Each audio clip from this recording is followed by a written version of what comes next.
Learn with किया study centre में आपका स्वागत है।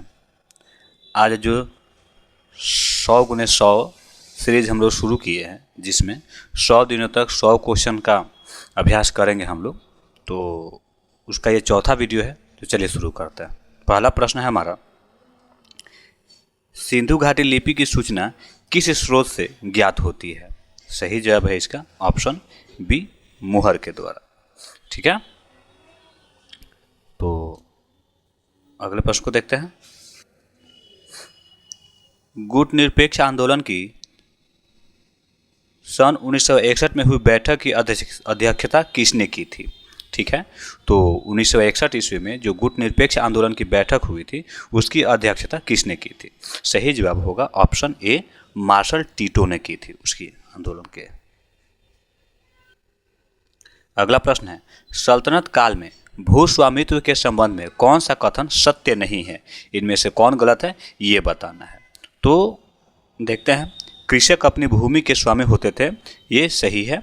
सुल्तान या उसके इख्तियार केवल उपज या फसल के एक भाग को भू राजस्व के रूप में वसूल करते थे, ये भी सही है। भू राजस्व वसूल करने का अधिकार केवल राज्य को ही था, भू स्वामित्व का नहीं, ये भी सही है। तुर्कों के आगमन के साथ भू स्वामित्व के स्वरूप में मूलभूत परिवर्तन हुए, नहीं ऐसा नहीं है। जो से भू स्वामित्व के जो स्वरूप में परिवर्तन हुए थे वो मूलभूत नहीं है, वो ऐसा कुछ नहीं हुआ था, कोई परिवर्तन नहीं हुआ था।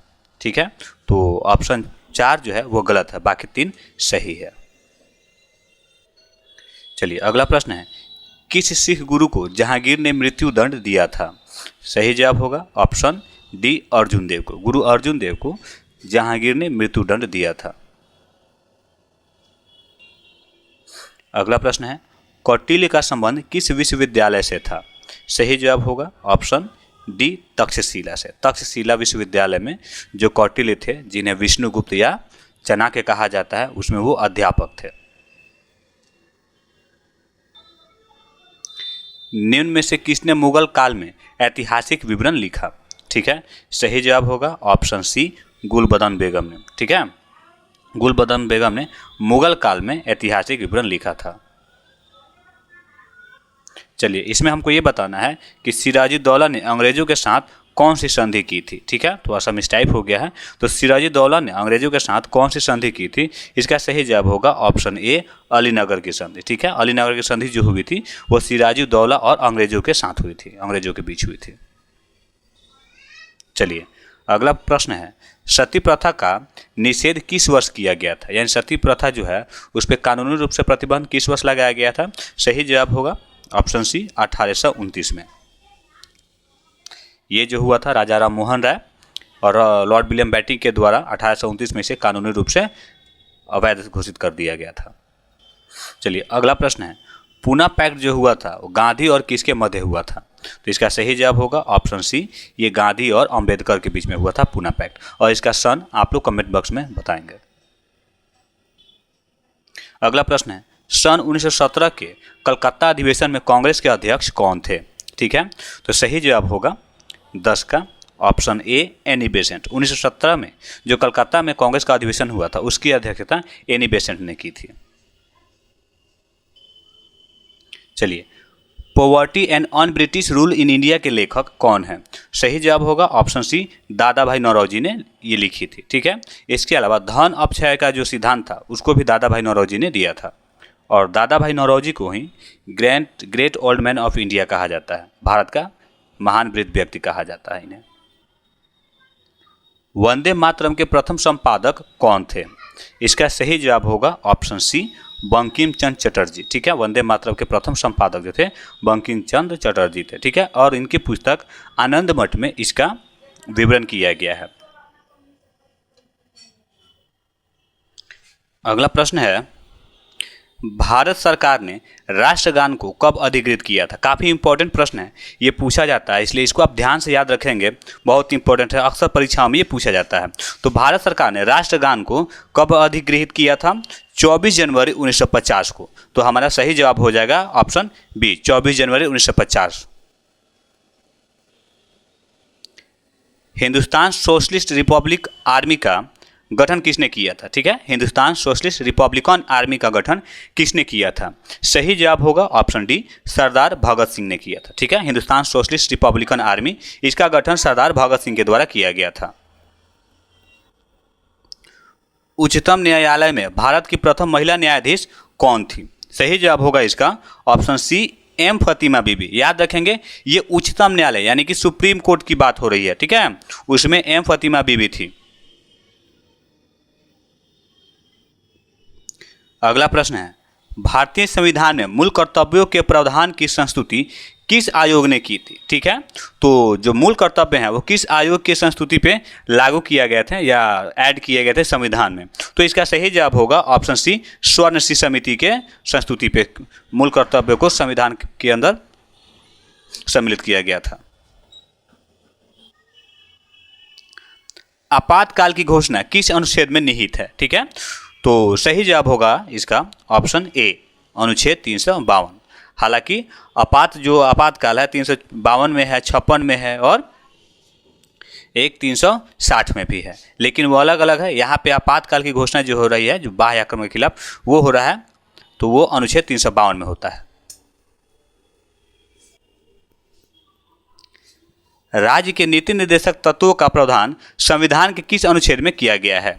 ठीक है, तो राज्य के नीति निर्देशक तत्वों का जो प्रावधान किया गया है वो अनुच्छेद 36 से 51 में किया गया है। ठीक है, 36 से 51 तक जो है वो अनुच्छेद जो है वो राज्य के नीति निर्देशक तत्वों के अधीन आते हैं।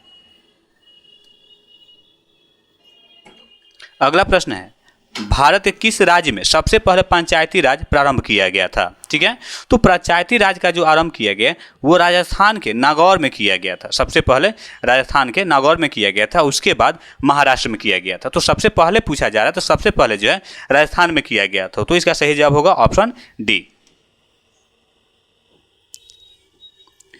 संविधान की 8वीं अनुसूची में सम्मिलित भाषाओं में से हिंदी के बाद कौन सी भाषा सर्वाधिक बोली जाती है? तो इसका सही जवाब होगा ऑप्शन डी, तेलुगु।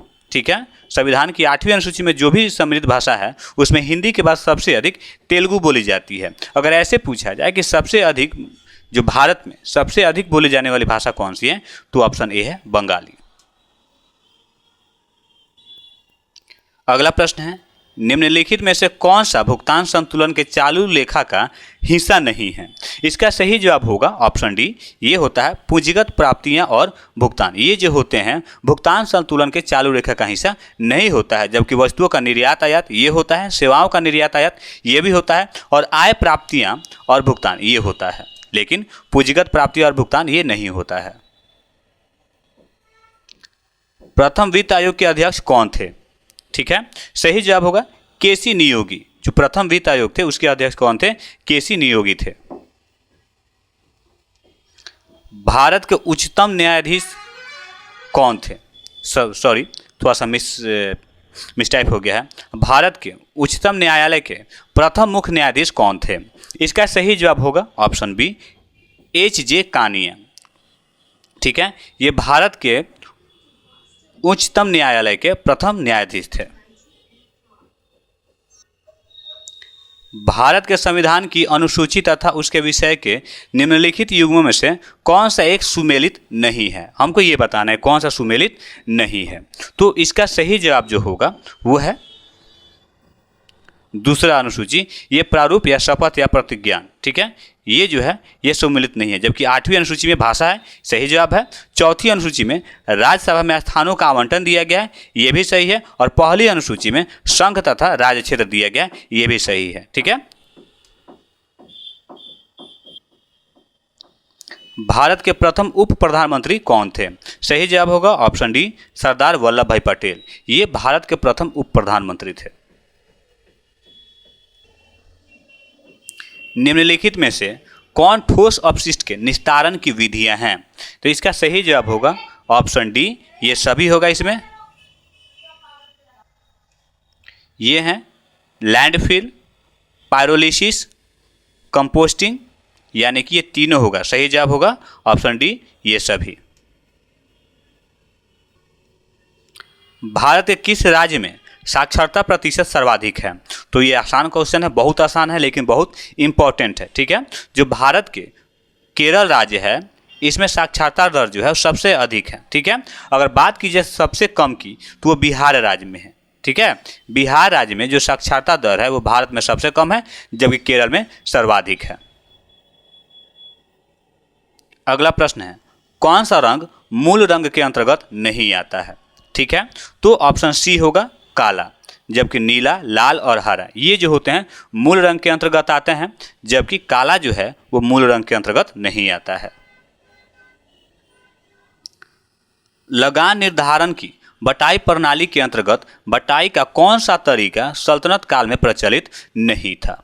तो इसका सही जवाब जो होगा वो होगा ऑप्शन सी। क्या? तो कनकून या पारस्परिक सहमति के आधार पर उपज का सामान्य मूल्यांकन ये नहीं होता था, जबकि बटाई, गल्ला बक्सी, कटाई की गई फसल के राज्य के हिस्से का निर्धारण ये सही है, ऐसा होता था। मुक्ताई, इसमें किसान फसल की अनुमानित उपज को स्वीकार कर लेता था और इस अनुमानित उपज के आधार पर भू राजस्व अदा करने के लिए सम्मत हो जाता था, तो ये भी सही है। ठीक है, पिछली उपज के आधार पर भू राजस्व का निर्धारण होता था, यह भी सही है, जबकि ये ऑप्शन सी जो होता है ये नहीं होता था। तो हमारा सही जवाब होगा ऑप्शन सी, ये नहीं होता था। द्वितीय पंचवर्षीय योजना का मुख्य उद्देश्य क्या था? ठीक है, तो इसका सही जवाब जो होगा ये होगा औद्योगिक विकास। ठीक है, द्वितीय पंचवर्षीय योजना का जो मुख्य उद्देश्य था वो था औद्योगिक विकास करना।